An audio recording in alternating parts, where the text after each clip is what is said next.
Observe the frantic choreography of a high-stakes room, a gala, an exclusive restaurant, or a high-rise cocktail hour. If you mute the sound and simply watch the bodies, a quiet tragedy reveals itself.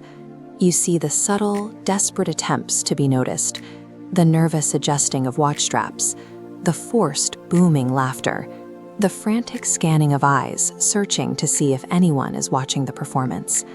Occasionally, your eyes will snag on a glitch in this matrix. Someone sitting in the corner, holding a glass of sparkling water. They are entirely unbothered.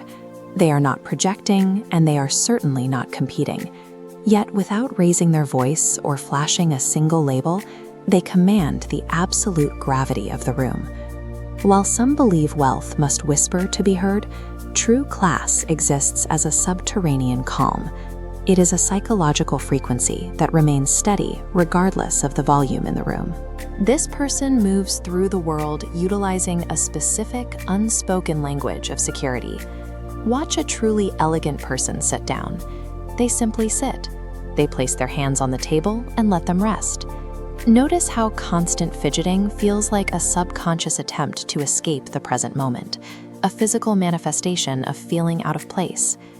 By remaining still, this person signals that they have granted themselves permission to simply exist in space, without needing an activity to justify their presence. When a story ends or a joke falls flat, a sudden pocket of dead air often swallows the group. This is the moment where true class reveals its tolerance for the void. Most people panic. They frantically grasp for small talk about the weather just to extinguish the silence. But watch the anomaly. When the quiet drops, they lean back into it. They take a slow sip of their drink and inhabit the quiet, because they do not view silence as an emergency. By refusing to scramble for words, they subtly dictate the table's rhythm. The group's chaotic energy naturally syncs with their slowed pulse. They prove they are entirely comfortable in their own mind, effortlessly commanding the emotional energy of the room. When a tray of glasses crashes to the floor or a flight is suddenly canceled, watch the collective heart rate spike. Voices rise, and the environment becomes a mirror of shared panic. The high-class individual acts as an anchor. They absorb tension, lowering their voice and slowing movements. They refuse to catch the virus of urgency. People gravitate toward them because their nervous system communicates a comforting truth. Reality is manageable, and we are safe. This immunity is equally powerful during intellectual conflict. When egos lock horns over a political point or a piece of history, most people will fight to the bitter end, terrified of looking foolish. They treat the last word as a trophy. The elegant person may possess the exact, undeniable fact that would win the debate, but they look across the table, read the defensive posture of the other person, and they choose to fold their cards. They surrender the victory. They recognize that arguing with an insecure mind is like wrestling with a shadow, exhausting and entirely pointless.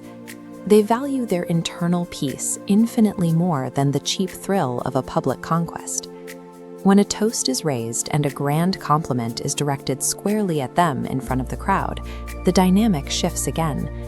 The natural instinct is to absorb that light, to swell the chest and bask in the applause.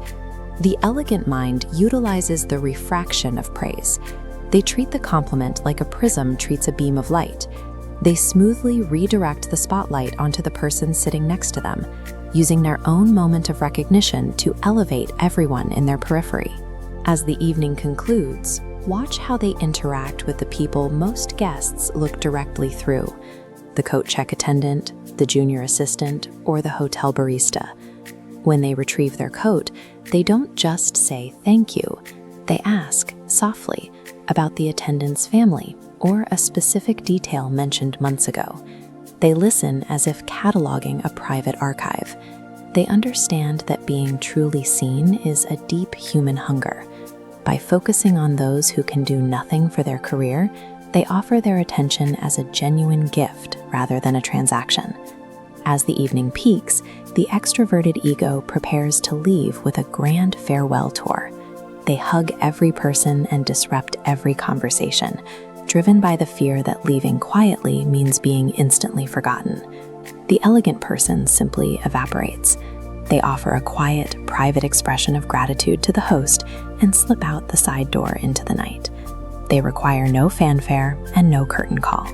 Their departure leaves a lingering warmth.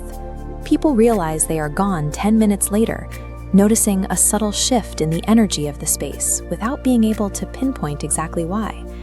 This frantic need to be registered by the room is a local symptom of a much larger conditioning. We spend our lives on a treadmill of assertion, fearing that if we are not loudly projecting our presence through a screen or a crowd, we effectively vanish. True high class is the profound courage to step off that treadmill. It is the realization that when you are deeply anchored in your own self-worth, you no longer require the applause of the crowd to know you are standing on solid ground. You only need to observe, to listen, and to leave the space slightly more beautiful than you found it.